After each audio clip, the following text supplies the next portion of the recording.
Today we start question number 4. Find the distance between the origin and the point. First part √3, 1. Firstly we have write down distance formula x2 minus x1 का whole square plus y2 minus y1 का whole square और पूरे का square root. First question ए, क्या point हो गए √3, coordinate क्या हो गए ये √3 एंड 1. और बी के, क्योंकि वो ओरिजिन से अपने डिस्टेंस निकालना है तो आपके पास क्या हो गया 0 और 0, इन दोनों के बीच में डिस्टेंस निकालना है आपके पास आपने. तो ये आपके पास x1, ये y1, ये x2 और ये y2. अब डिस्टेंस ए बी, तो x2 0 माइनस √3 का whole square plus y2 0 minus 1 का whole square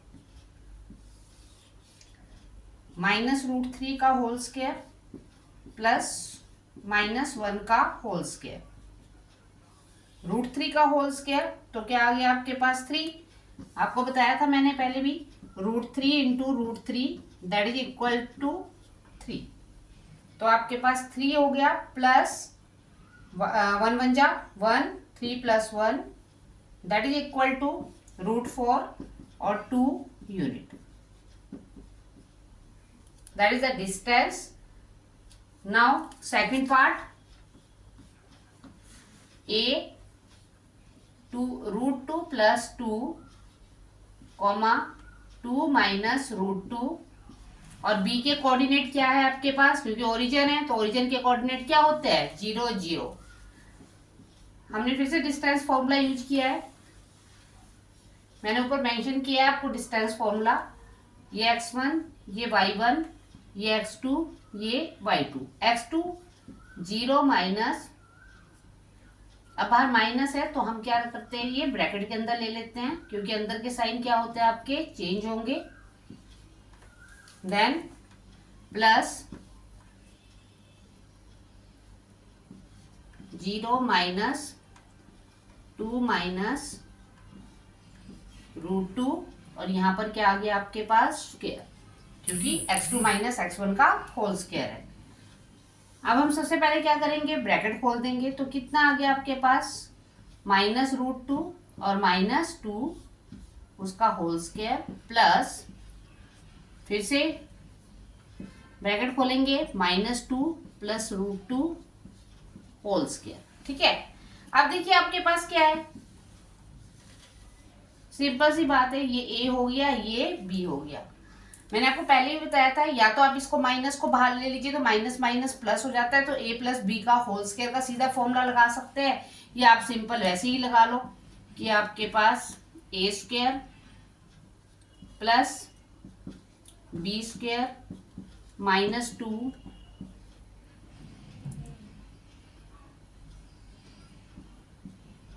-2 ab plus again A square plus B square. ये देखो ये a हो गया, ये b हो गया, तो ये a माइनस बी का होल स्क्वायर. तो ये क्या आ गया आपके पास a square plus B square -2 ab.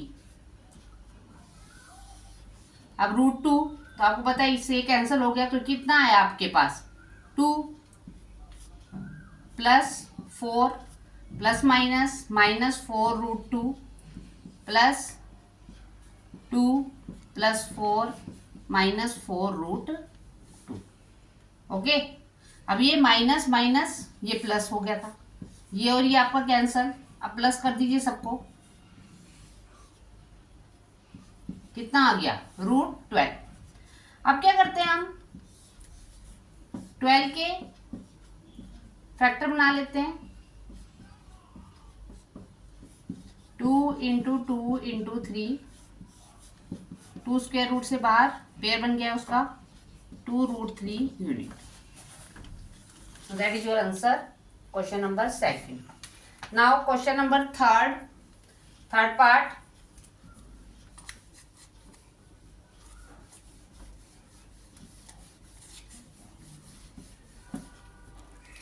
Third part 3 √5 comma -2 और ओरिजिन 0 0, ए बी। डिस्टेंस निकाला आपने ए बी का, तो ये आपके पास x1, ये y1, ये x2, ये y2, तो 0 - 3√5 का होल स्क्वायर प्लस 0 प्लस, क्योंकि आपके पास ऑलरेडी यहाँ माइनस है तो माइनस माइनस +2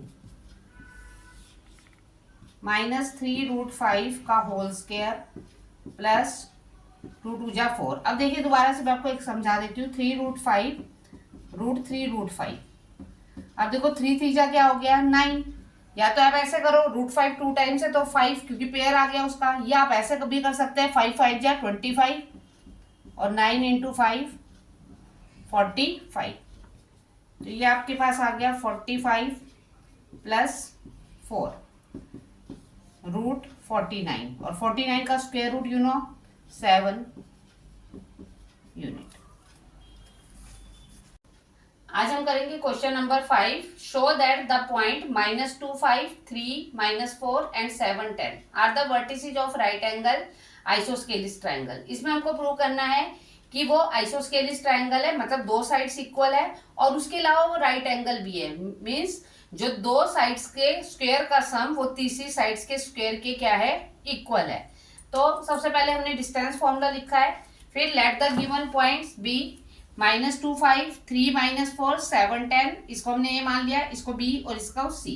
अब हम फाइंड आउट करेंगे डिस्टेंस ए बी का। सबसे पहले हम ए बी का डिस्टेंस निकालेंगे, तो ये x1, ये y1, ये x2, ये y2। x2 क्या है बेटा आप लोगों के पास, x2 है आपके पास 3, तो हम क्या लिखेंगे 3, और x1 क्या है, यहाँ माइनस है, ये माइनस माइनस क्या हो गया आपके पास प्लस, तो 3 + 2 का whole square plus y2 - y1, तो y2 क्या है आपके पास -4 - 5 का होल स्क्वायर, तो 3 + 2 कितना हुआ आपके पास 5 का स्क्वायर प्लस -4 - 5 -9 का स्क्वायर, तो दैट इज इक्वल टू 5 5 जा 25 9 9 जा 81, तो दैट इज 106।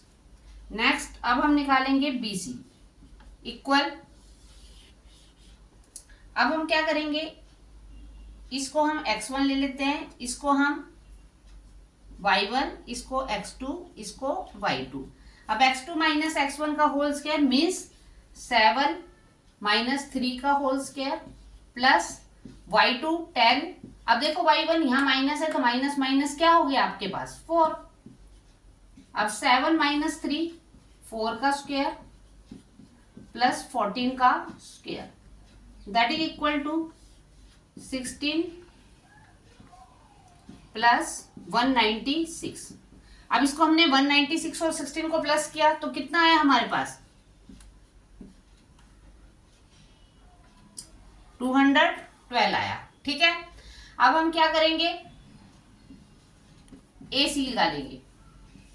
अब AC के लिए हमारे पास क्या है, हम क्या करेंगे, इसको x1, इसको y1, इसको x2, इसको y2, तो x2 - x1 का होल स्क्वायर मीन्स -2 - 7 का होल स्क्वायर प्लस 5 - 10 का होल स्क्वायर, -2 - 7 मीन्स -9 का होल स्क्वायर प्लस -5 का whole square, that is equal to 81 plus 25, that is 106। Okay, अब देखिए आपके पास क्या है, AB does not equal BC but equal AC। दिख रही है आपको, AB किसके इक्वल आ गई है आपके पास AC के इक्वल, इसका मतलब दो साइड्स आपकी इक्वल आ गई है, तो हैंस इट इज आइसोस्केलिस। लेकिन हमें क्या प्रूव करना है, और ये राइट एंगल भी है, तो हम राइट एंगल के लिए क्या करेंगे, राइट एंगल के लिए क्या है आपके पास, जो दो एंगल का वो है सम का स्क्वायर है, वो किसके इक्वल है, थर्ड एंगल के स्क्वायर के इक्वल है, मींस पाइथागोरस थ्योरम। तो पाइथागोरस थ्योरम के अकॉर्डिंग आपके पास क्या है कि हमारे पास BC square equal AB square पहले हम बी सी स्क्वायर ले लेते, ए बी स्क्वायर ले लेते हैं। सबसे पहले ए बी स्क्वायर ले लेते हैं। ए बी का स्क्वायर कितना है आपके पास, 106 का स्क्वायर, वो कितना आ गया आपके पास, 106। उसके बाद बी सी का square that is equal to 212 का स्क्वायर, वो कितना आ गया आपके पास, 212। उसके बाद ए सी का स्क्वायर दैट इज ऑल्सो 106, तो दैट इज 106। अब आपके पास